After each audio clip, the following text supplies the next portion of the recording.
I'll make this mistake where we look at really successful, famous celebrities who've had a lot of accomplishment. We think, man, it must be so great to be them. Conor McGregor or J.K. Rowling, they must have everything they wanted and there must not have been a real challenge, right? That's what our brain says. They must have had it easy. But if we look at some of the most successful people, or virtually all of them, the thread that they all have, the similarity that they've all been through, is that they actually hit rock bottom at least one point in their life. J.K. Rowling or Stephen King, right? Stephen King lived in a trailer with his wife and they had to work 2 jobs because they couldn't make enough money to live in their trailer.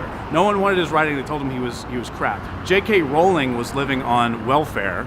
Conor McGregor had nothing. He even admits, it's kind of funny, he said he wasn't doing anything and people basically called him a waster, he did nothing.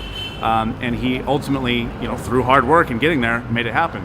But what we do is we look at really successful people and our brain says, because we want to make it this way, like, oh, they just had a handout. They're just so talented. I can't possibly do that. And what it does is it gives us an excuse not to do the same thing. Because we think, well, they must have had the upper hand. It must have been special for them. But no, you look at every single success story, with the exception of very few, and there's always a point where it goes totally down. It reminds me of VH1 Behind the Music. You probably remember that. And it's always covering some rock band, and it's like, they had such a great success, and Steven Tyler and all this, and everything's so amazing, and then they always hit the rock bottom. It's usually drugs, but in this case, it's more along the lines of people kind of going bankrupt, and Elon Musk, right? So he made 20-something million when he sold PayPal, and he didn't have enough money for an apartment.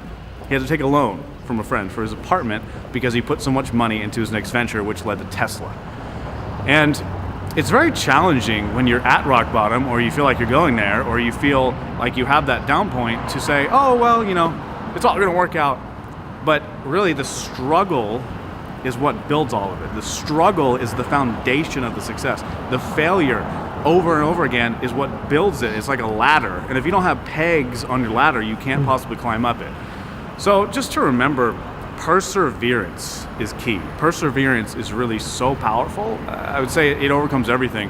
And at the end of the day, if you don't have perseverance, which really comes from the understanding that you can do the things that other people did, then you're writing yourself off.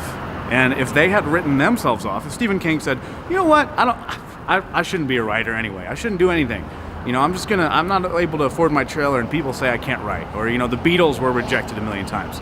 If you just gave up, what history would you not go on to create? What would you not go on to do? What would you not be able to write into your story, in your book? Because the number one regret of the dying, we talk about this a lot, is not living a life true to yourself and living what you think other people think that you should do. So think about that. Perseverance outbeats intelligence. It just beats everything else when it comes down to it. If you stick to your actual, what you want and your purpose, you will definitely achieve it.